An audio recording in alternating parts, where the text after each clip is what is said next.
नगमा वही मेरा कलमा, वही मेरा नगमा नगमा मेरा कलमा कलमा मेरा कलमा। कराची में आजकल बॉलीवुड की थीम पर बनने वाले थिएटर बॉम्बे ड्रीम्स की नुमाइश जारी है। इस थिएटर का आगाज लंदन में हुआ था, जहां ये पूरे 2 साल तक जारी रहा। बॉम्बे ड्रीम्स मौसीकी और रक़्स से भरपूर थिएटर है, जिसकी कहानी बम्बई की झोंपड़पट्टी में रहने वाले नौजवान आकाश की है, जो बॉलीवुड का हीरो बनने का ख्वाहिशमंद है। ये कहानी उस वक्त दिलचस्प बनती है जब उसे बॉलीवुड के एक प्रोड्यूसर की बेटी प्रिया मिलती है, जो उसकी मदद का वादा करती है। आगे चलकर दोनों में मुख्तलिफ समाजी हैसियत से ताल्लुक रखने के बावजूद प्यार हो जाता है। इस ड्रामे की हीरोइन महविश हयात ने बताया कि ये एक मुकम्मल बॉलीवुड मसाला है। बॉम्बे ड्रीम्स में ऐसा कोई मजहब या कोई इस तरह की चीज़ नहीं है। इसमें बॉलीवुड दिखाया है, इसमें मुंबई के स्लम्स दिखाए हैं, कच्ची बस्तियां दिखाई हैं, और किस तरह उसमें एक लव स्टोरी बिल्ड होती है, किस तरह उसमें एक लड़का है जो हीरो बनना चाहता है और एक लड़की है जो कि बहुत फेमस प्रोड्यूसर की बेटी है, किस तरह उनका आपस में मिलते हैं, मोहब्बत हो जाती है, किस तरह विलन आता है। तो it's more like Shahrukh Khan movie on theatre. इस थिएटर में वो सब कुछ है जो किसी भी बॉलीवुड की फिल्म में होता है। Just wait and see, bro. छप्पर बस फटने वाला है। Soon India will know me as a superstar. इस ड्रामे में रंग आकाश के 3 दोस्त भरते हैं, जिनका ताल्लुक तीसरी जिन्स से होता है। उनके तंजिया और काटदार जुमलों को हाजरीन ने बहुत पसंद किया।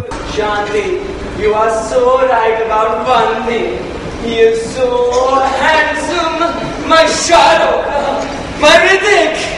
I would marry him right away if I could afford another operation. ड्रामे में तीसरी जिन्स का किरदार अदा करने वाले साकिब ने अपने तजुर्बे के बारे में बताया। अगर हकीकत में और संजीदगी से देखा जाए तो ऐसा करेक्टर करने के बाद पता चलता है कि जो इस टाइप के लोग हैं उनके साथ कितना गलत हम समझते हैं, कितना बुरा समझते हैं। तो ये करेक्टर करने से एक तो उनके साथ सिंपैथी और एम्पैथी आती है कि हम रोड पे आते आते उनको किस निगाह से देखते हैं, जबकि उनका कोई कसूर नहीं होता।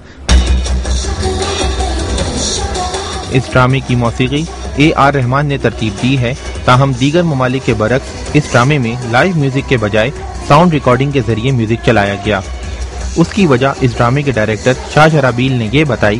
हम जो थिएटर हॉल में प्लेस करते हैं, यहाँ पर कोई म्यूजिक के पिट्स नहीं होते, यहाँ पे सारे म्यूजिशियंस बैठे हैं, ऑर्केस्ट्रा बैठे या बैंड बैठे, तो वो नहीं होता है। ये जितने भी थिएटर हॉल्स हैं ये वैसे ही शादी हॉल्स हैं। उसके अलावा it variates from one play to another. हमारे पास क्योंकि म्यूजिक पिट्स नहीं होती, हमारे मल्टीपल सेट्स वाले प्लेज होते हैं और उसमें कई प्लेज में गुंजाइश होती है लाइव म्यूजिक करने की, कईयों में ज़रा मुश्किल होता है। इस थिएटर की खास बात ये थी कि इसमें एक के अलावा तमाम अदाकार और रकास फकत शौकिया काम करते हैं। पाकिस्तान में जैसे आपको पता है कोई प्लेटफॉर्म नहीं है स्पेशली फॉर डांसर्स, तो दिस वाज एक यही बेसिकली आप कह सकते हैं एक वे था for me to come on stage कि मैं स्टेज पे आके डांस कर सकूं, लोगों को दिखा सकूं कि you know my talent as a dancer. और आपको तो पता है कि थिएटर में कोई पैसे है नहीं, there no money involve literally, but then again at the end of the day आप ये क्यों करते हो? बिकॉज आपको शौक है।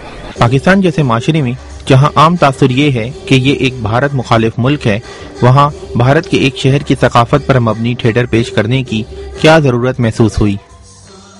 अब क्या ये सच नहीं है कि हम जवान सारे हुए हैं इंडियन मूवीज देख देख के। हमारे बुजुर्गों ने भी इंडियन मूवीज देखी हैं, हमने भी देखी हैं, आज की पौध भी देख रही है इंडियन मूवीज, अब सिनेमा भी चलती हैं। A.R. रहमान एक मुसलमान भी है, हम वहीं रहते थे, वो हमारे पास थे, हम उनके साथ थे, हम एक थे। तो थिएटर का और आर्ट एंड कल्चर का इन सरहदों से और इन पॉलिटिक्स के साथ और इस तरह की जो नैरो माइंडेड थिंकिंग है, इसके साथ कोई ताल्लुक नहीं है इन चीज़ों का। कराची में इस तरह की सकाफती सरगर्मियों का होना यकीनन खुश आइंद है। हसन काज़मी, BBC, कराची।